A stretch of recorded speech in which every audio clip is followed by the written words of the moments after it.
Yep. Alright. Windstorm.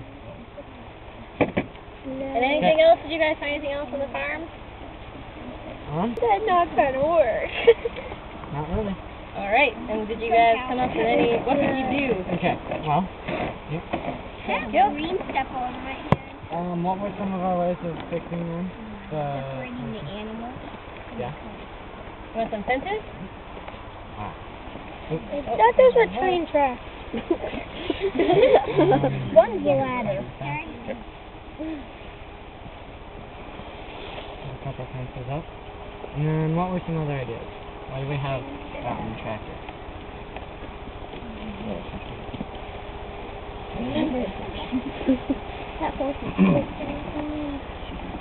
Fix the tractor? Make sure it's not leaking anything. Okay, fix the tractor. And then what did you guys do with the animals right there? We separated the animals from the lake? yeah, cool. From the cross? Okay. That's cool. That wasn't really And anything else? Hmm? Great. There's Alright. supposed to be a little pond that has muddy stuff in it instead of rocks. Excellent. And then okay, and then we also have the factory group. What did you guys come up with? What was our name of our factory? The original, this group. What's the name of it? Chocolate. Chocolate. What's the usefulness of our factory? What do we make at our factory? Chocolate. Chocolate factory. Yes. Yeah. We love this town. What were some point source pollution there? What do we have? What were some of the bad things that were coming out? The pipe and the bad chocolate into the river. So they had any bad chocolate that people didn't like, they just dumped it right in the river. What else went in the what else Bad went in the batch of pipe? chocolate. Has anybody ever seen The wrappers, any of the garbage went right in the pipe. What else? The gas from the machine. Machinery gas and the oils went in the pipe. The garbage. There we go. There's one more. Sounds gross. What else went in? All the sewer went into the same pipe. So everything negative went into the one pipe and went all out the factory, except for the good chocolate. What is some non-point source pollution? What were the kids doing? The kids were just throwing the chocolate, whether it was good or bad. The kids were throwing more chocolate into the river. What ways could we stop or reduce our pollution?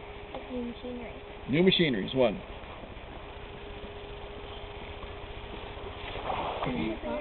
Clean the pumps, clean your pipes.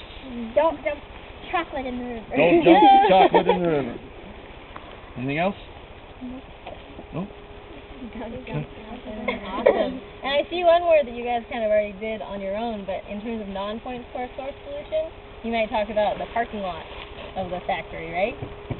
That's one more example. And then I'm sorry I didn't run over and tell you, the other part that is also involved in the factory is the wastewater treatment facility right there, which is kind of right along with what you guys said. So that is another one where you might have all the sewer that's coming out, right? So we're going to put a little bit of sewage right there.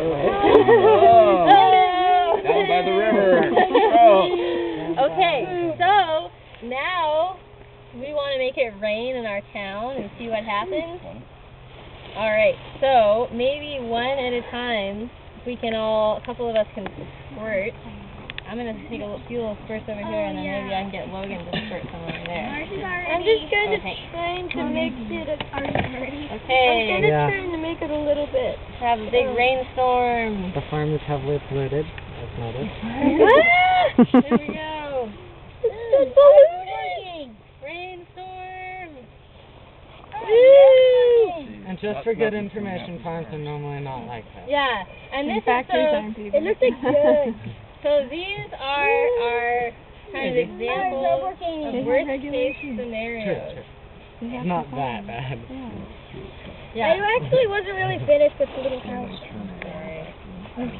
So you guys, when we're talking about things like factories, that's a really good point.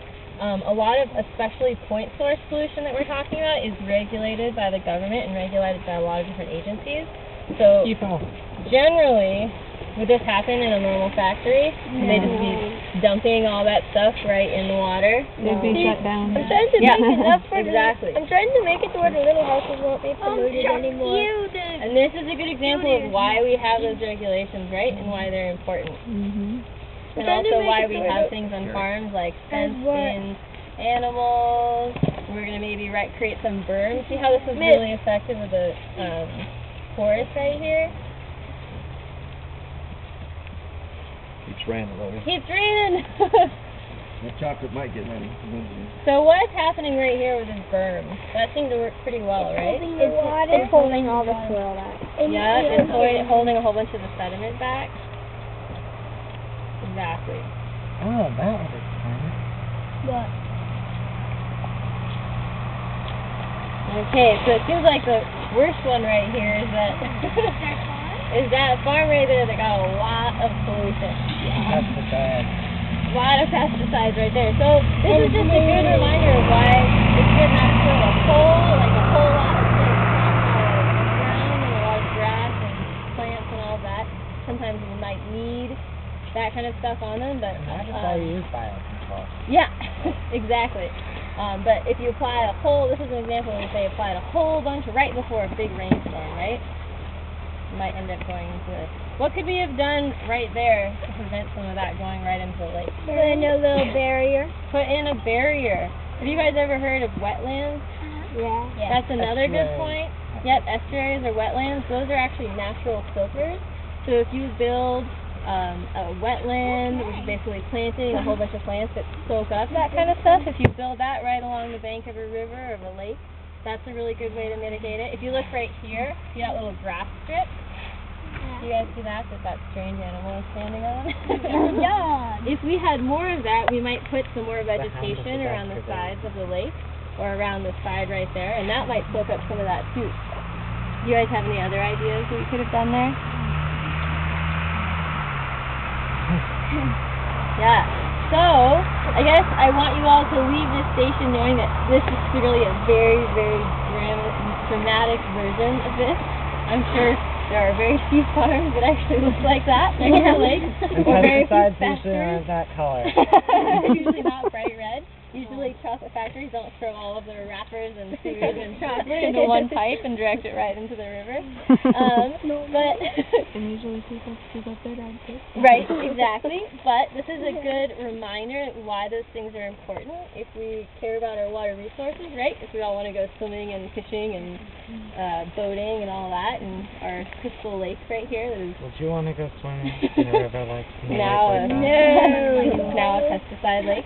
So with that, I think we're actually out of time, but under here we actually have stickers for you guys to take home with you.